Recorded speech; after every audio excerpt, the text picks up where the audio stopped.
Hi guys, this is Calvin here again, and today we're looking at the Konica TCX along with the lens I have adapted on it, which is the 28mm 3.5.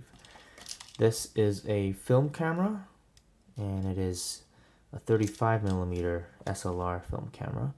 And this camera is a battery operated camera. It requires a battery for the light meter to work, but it does not require the battery for the shutter to work. So it does, I can shoot it without the light meter, and it can be just a fully mechanical camera that is operated. It does have a on-off button here that allows you to lock it so that you don't advance and accidentally release the shutter. If you switch it to on, then it would release.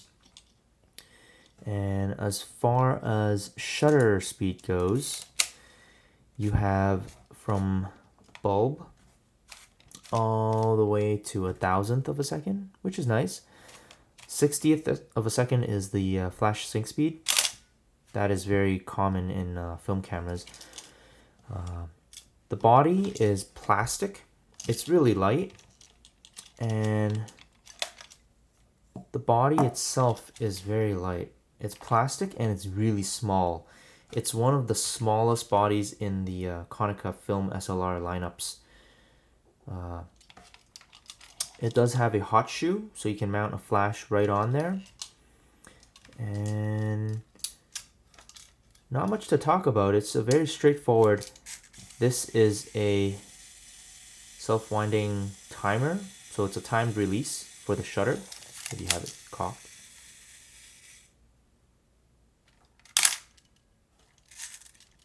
Let's see.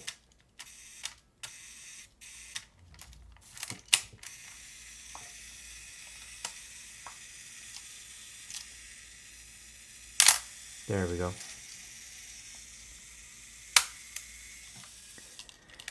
And as far as the lens goes, this is a 28mm 3.5, so it's not awfully fast.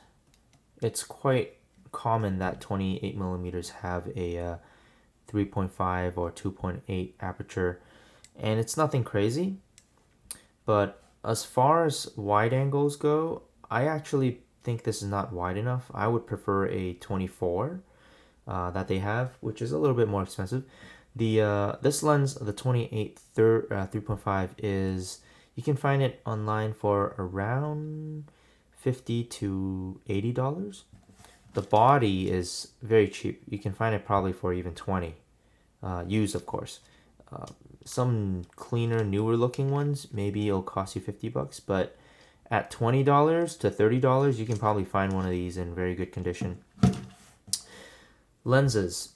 Of course, you can mount these to film cameras, but as well, you can mount it to digital cameras, right? You can get adapters and you can use it on DSLRs.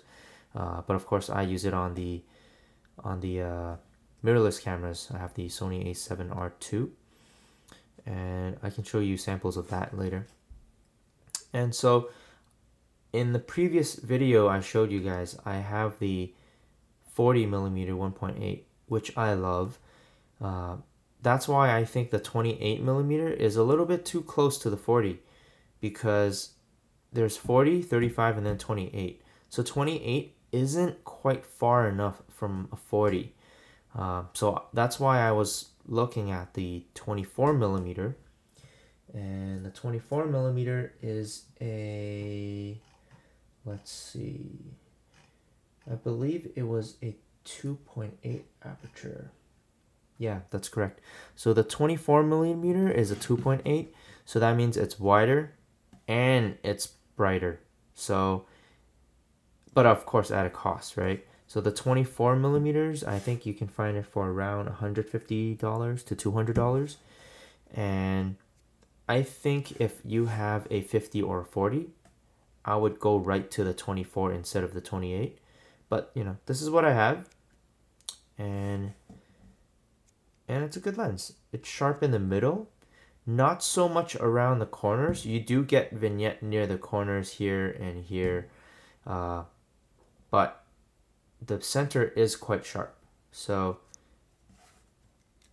Hope you enjoyed that video, and please remember to subscribe, comment, and like. Thank you.